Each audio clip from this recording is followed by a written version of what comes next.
No vídeo de hoje eu vou falar sobre a questão do racismo contra pessoas negras e o sofrimento psíquico. Uma das coisas que me despertou o interesse de falar sobre esse assunto, além das minhas próprias vivências, foi o fato de encontrar pouco material que discuta sobre essa demanda na clínica psicológica ou psicanalítica. Tanto quanto conversamos com alguns profissionais ou quando pesquisamos a respeito, nós encontramos pouco material que retrate que esse tema tem sido frequentemente abordado dentro dos consultórios. Quando eu falo dessa frequência baixa, é porque eu tenho em mente o tamanho do problema que nós temos enquanto sociedade.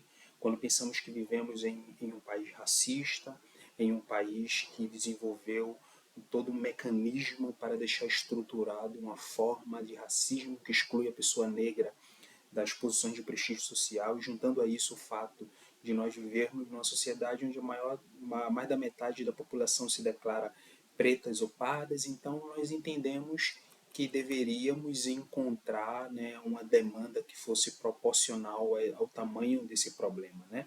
Teoricamente, essa era para ser uma das principais demandas dentro dos atendimentos clínicos. Isso porque nós partimos de um pressuposto que a vivência do racismo ele traz um sofrimento psíquico. Então, qual é o problema? Né? As pessoas negras não estão sofrendo psicologicamente, né? E esses serviços não têm sido atrativos ou não possibilitam acesso adequado para esse público. Bom, vamos tentar desenvolver algumas perguntas e talvez algumas questões fiquem mais claras para nós. Primeiramente, a vivência do racismo produz sofrimento psíquico? Sim, não temos dúvida quanto a isso. Né? A pessoa negra que vivencia essa experiência, ela com certeza ela desenvolve um sofrimento relacionado a isso. Agora, obviamente, cada pessoa ela vai desenvolver, ela vai apresentar isso de uma forma única, né? Assim como os mecanismos de defesa que ela desenvolve para lidar com isso é particular.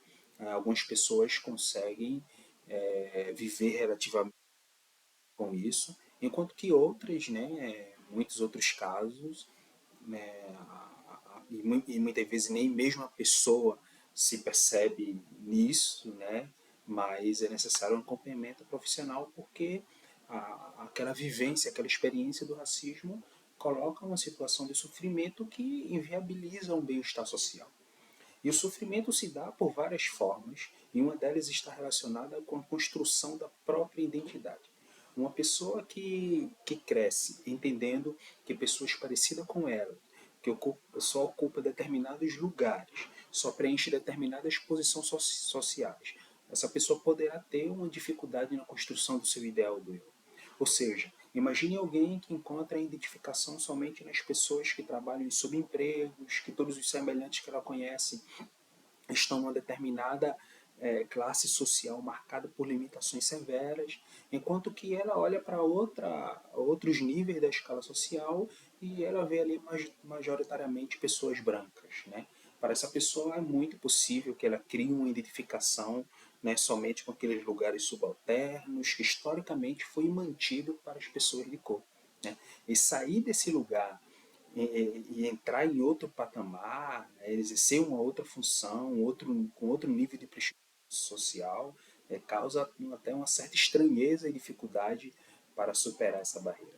Não é por acaso que eu estou fazendo esse vídeo hoje aqui utilizando essa bata, que é um item obrigatório lá no setor de trabalho onde eu atuo. É muito provável que alguns de vocês tenham olhado com certa estranheza para isso, certa surpresa, certo? Fiquem tranquilos, não estou dizendo com isso que você é racista, certo? Tem uma questão de uma estrutura, né, racista aí que a gente poderia falar depois, mas até porque essa estranheza até eu me vejo também, até eu me enxergo nessa estranheza, né? Não, porque não é uma questão que a nossa formação enquanto pessoa negra seja algo naturalizarmos, elegermos isso como um ideal. Nossas perspectivas acabam sendo moldadas por um referencial que é mais comum para a nossa vivência, algo meio que automático muitas vezes até que acontece, certo? Se você chega, até eu mesmo, né, chega ali num grande hospital e a gente vê uma pessoa feito eu, uma mulher negra, certo? Um chefe da equipe médica lá, chegando com a bata, a gente olha com certa estranheza, um certo orgulho, uma certa surpresa de tá vendo aquilo ali, certo? Diferentemente se você estiver em casa e você pede o iFood e chega o entregador lá, né? E aí o entregador é uma pessoa negra, uma mulher negra, um homem negro, você não percebe uma estranheza nisso daí. Entende como acontecem essas formações que faz parte dessa estrutura, né, dessa estrutura racista que nós comentamos.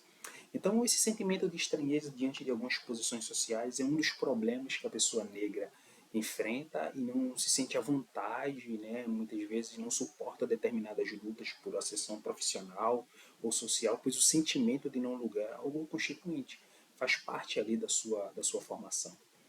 Vale lembrar que esse sentimento não é uma invenção da cabeça da pessoa negra. O não lugar foi uma determinação histórica.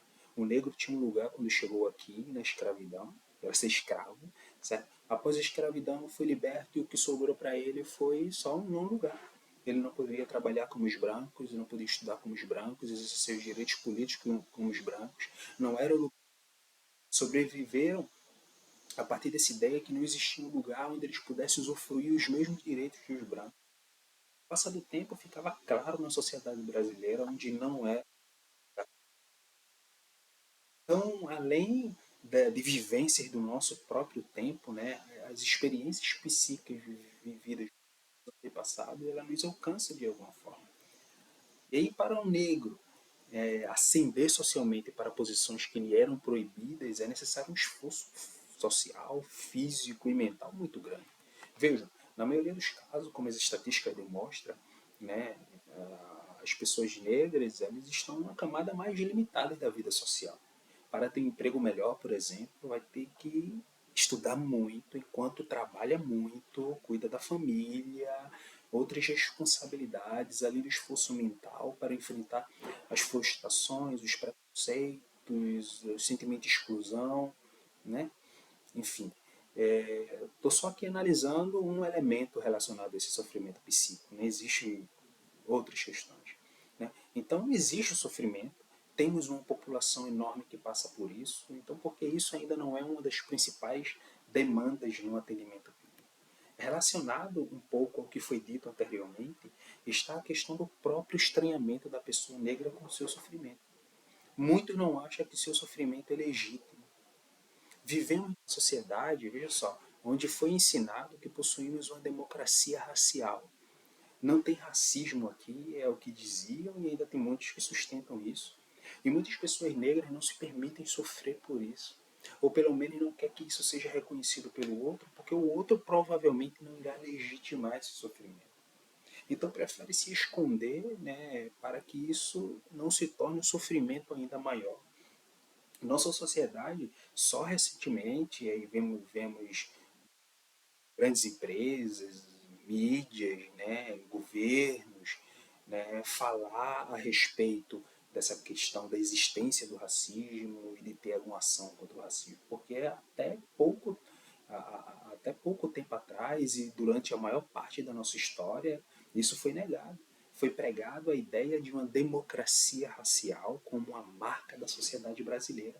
E aí, para não criar uma outra fonte de sofrimento, muitos negros e negras preferem calar, né, porque não se viam legitimados na sua própria dor.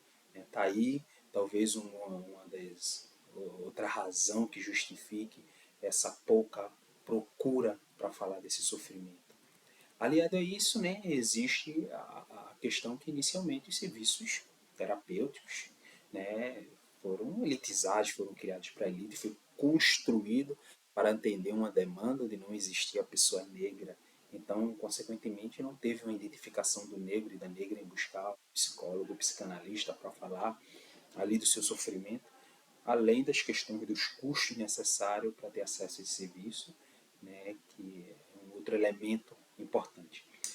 Então é necessário que profissionais, instituições desenvolvam métodos de acesso que facilitem a busca para o público que era esse público que inegavelmente vem carregando uma carga de sofrimento psíquico desde os seus antepassados.